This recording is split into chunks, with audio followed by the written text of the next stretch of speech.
Public education is supposed to be equal in this country, a ruling that goes all the way back to the Supreme Court in 1954, Brown versus Board of Education. But nearly 70 years later, here we are, and many schools still fall short. And most of those schools are in cities or areas where people of color make up the majority. An investigation by CBS News and CBS Stations found that one reason for this is, well, many states give more money to wealthier majority white school districts to improve their school buildings. CBS Stations national investigative correspondent Stephen Stock looks at the funding gap and one state's effort to fix it.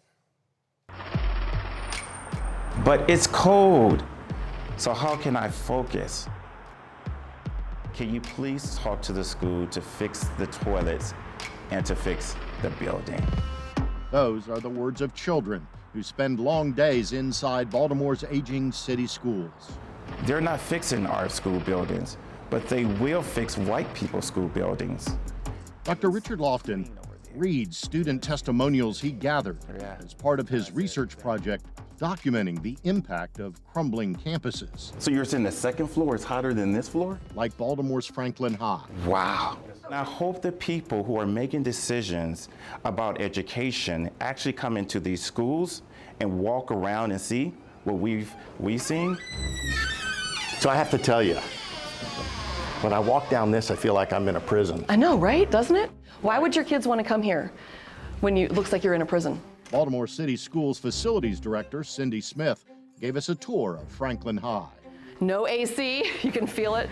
So this is a floor that's actually collapsing. Look along the wall. You can see it's dropped 2, maybe even 3 inches. This, folks, is an actual lab for high school students. People attend lab in this classroom. We have a typical classroom, tack boards that are a mess, casework that needs to be replaced.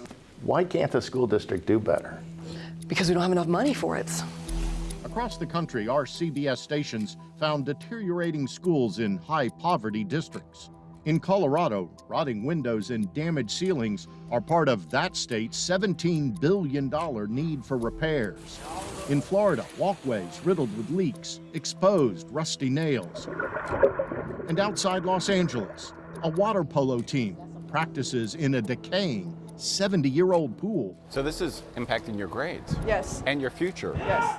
Schools in high poverty communities have less to spend from local property taxes. Our analysis found they invested on average 40% less in buildings than districts with low poverty. We also discovered many state governments make the disparity worse, putting more money towards booming districts that can be less diverse.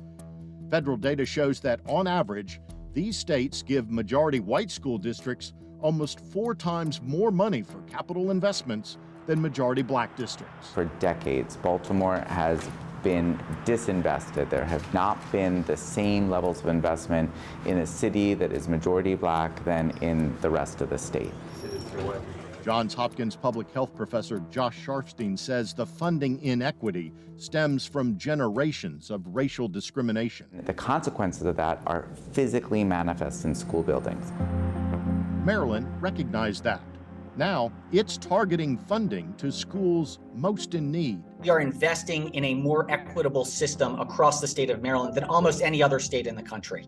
Lawmakers did that by targeting $400 million for building and repairing schools in lower income and minority school districts, paid for in part by taking excess property taxes from wealthier districts and giving it to poorer districts, and by a sales tax on digital products like streaming and music. Absolutely, Maryland has to do more, and we will, and we have, and we will.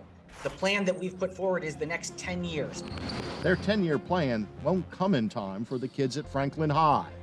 You can't even drink the water there. Wait, that just blows my mind. I know, right? Many of our pipes are so deteriorated that lead flows through that water, so that water is not drinkable. So you can't drink the water. You cannot drink the water. For CBS Mornings, I'm investigative correspondent Stephen Stock, Baltimore. So he leaves us with a very jaw-dropping detail there. I mean, you just got to figure out a way to do better. And when you're in an environment that makes you feel good, I actually think you pay attention, you learn better. Yeah. And it makes you angry when you see the disparity of what's happening in the schools. You're in absolutely this right country. about the Makes you quality of the angry. facilities. Yes, matters. They do have an impact on how you feel walking in. And there's all kinds of studies showing that if you have new uniforms help teams play better. Yes. New school facilities can make people learn better. And to that point, on the flip side, is how you are seen by the outside world is how you end up seeing yourself. So if you're a kid that's grown up in these schools, elementary, middle school, to high school, and you don't know any better, the rest of your life could be affected by that perspective. Plus, it continues to hollow out public education because people look at those schools, they think, well, if they can get their kid out of it, they do, and then fewer and fewer kids enroll. They become further segregated in many cases, and they continue to decline. It's a major cycle of trouble. We have to do better, that's for sure.